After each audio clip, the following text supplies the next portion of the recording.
Hi, my name's Stephen, and today we are continuing on in chapter 15 of 1 Corinthians.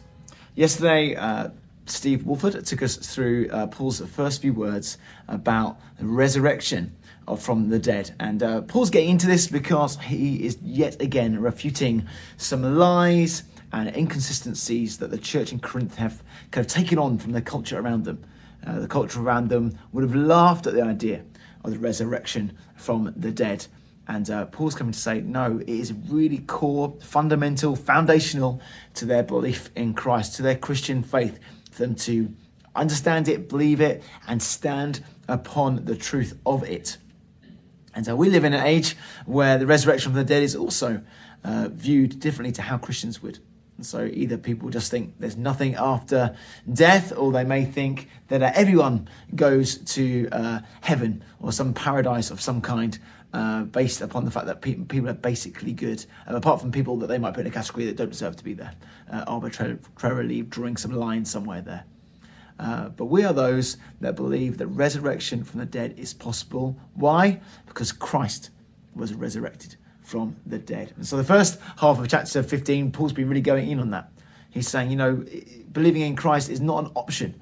It is foundational to the Christian faith. In fact, to not believe in Jesus' life, death, and resurrection means that we are to be pitied, that our faith is useless, that Jesus' resurrection is itself the evidence that his death was effective for our sin and for our future hope as well. So Paul's done that, and then he's going to transition now. He's saying, well, Christ was a type of first fruits.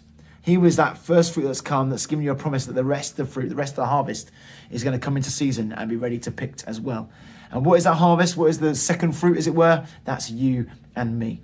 If Jesus was resurrected from the dead, then there is hope that we can be as well. That there is going to be a time when we will be raised with him too. So then the question comes, but what does this resurrection look like? What will our new bodies look like? Have you ever thought about that question? Have you ever given some thoughts to what eternity is going to look like? What are we going to be like? How are we going to relate with one another? Well, the Bible tells us lots of things, gives us lots of clues. Sometimes a bit hard to discern exactly what it is, but that's partly because eternity and being with God forever is in one sense beyond our mind's ability to fully grasp. But there are clues, there are things that we can look at which help us to ultimately worship God, when we consider what he's done or what he's bringing us into. So the wonderful thing, it says that, Paul says this, behold, I tell you a mystery. We shall not all sleep, it means we're not all going to die, but we shall all be changed in a moment, in the twinkling of an eye, at the last trumpet. The trumpet will sound, and the dead will be raised imperishable, and we shall be changed. This perishable body must put on the imperishable, and this mortal body must put on the immortality. Paul's saying here that most of us, some of us, will die. He says these are that kind of thing, sleep, because that's ultimately only temporary for those who believe in Christ. And others may not die. Jesus may come back before they die. But whoever they are, if they are believers in Christ, they are going to be raised with Jesus. And in a twinkling of an eye, a flash of the kind of light and a blowing of the trumpet, will be changed to be like Christ. That these perishable bodies, the ones that we live in, will be changed to become imperishable. These kind of mortal bodies will become immortal. There will be a changing going on there. We'll still be us, but something very vital will change. If we go back further into the chapter, go back a few verses, Paul kind of unpacks it a bit further. He says this, for not all flesh is the same, not all bodies are the same. But there is one kind for humans, another for animals, another for birds, and another for fish. There are heavenly bodies and earthly bodies, but the glory of the heavenly is of one kind, and the glory of the earthly is of another. I think sometimes we can think we're just going to get a fresh go, a new body, basically a newer version of what we've got here, maybe a prettier version or a fitter version of what we've got here, maybe a slimmer version of what we've got here. But he's saying, no, it's of a different kind. It is a body, but it's a different kind, different in nature. As different as a fish is from a human, or as here, different as a sun is from the moon. And it's saying, hey, there's a different type of glory coming. And what's the big difference? Well, the difference is that one is of weakness and one has power. One is imperishable, and one is perishable. I'm so aware that my body is perishable. I am now in my 4th decade of life, and my knees are not what they once were. And I do not bounce back from a night out as I once did. It takes me a little bit more time. I know basically my body is in a state of degrading as I head towards death. Everyone says a depressing thought, but the very joyful, hopeful thought is that this body is not my finished thing.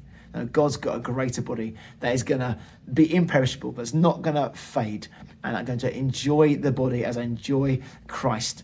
And thankfully, death is going to be swallowed up in victory. Oh, death, where is your victory? Oh, death, where is your sting? I love how Paul just mocks those things. He says, no, those things will be gone. And instead, we're going to enjoy heavenly bodies with Christ, being with him for all time.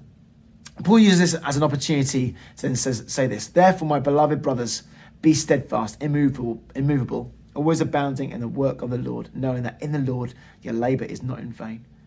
We don't need to worry the fact that we're fading away here. There's not a reason to give up hope, but knowing that actually our fading away and our kind of dissatisfaction with that is because there's something greater to hope in, and that is God and what He's done in us, what He's going to continue to do in us, giving us strength for today, bright hope for tomorrow as we look forward to being with Him for all eternity. I hope it's been a blessing for you today. Let me encourage you, maybe as you begin to pray or worship, cast your mind forward into eternity and being with Him forever as you get clothed in the imperishable body that He has won for you at the cross.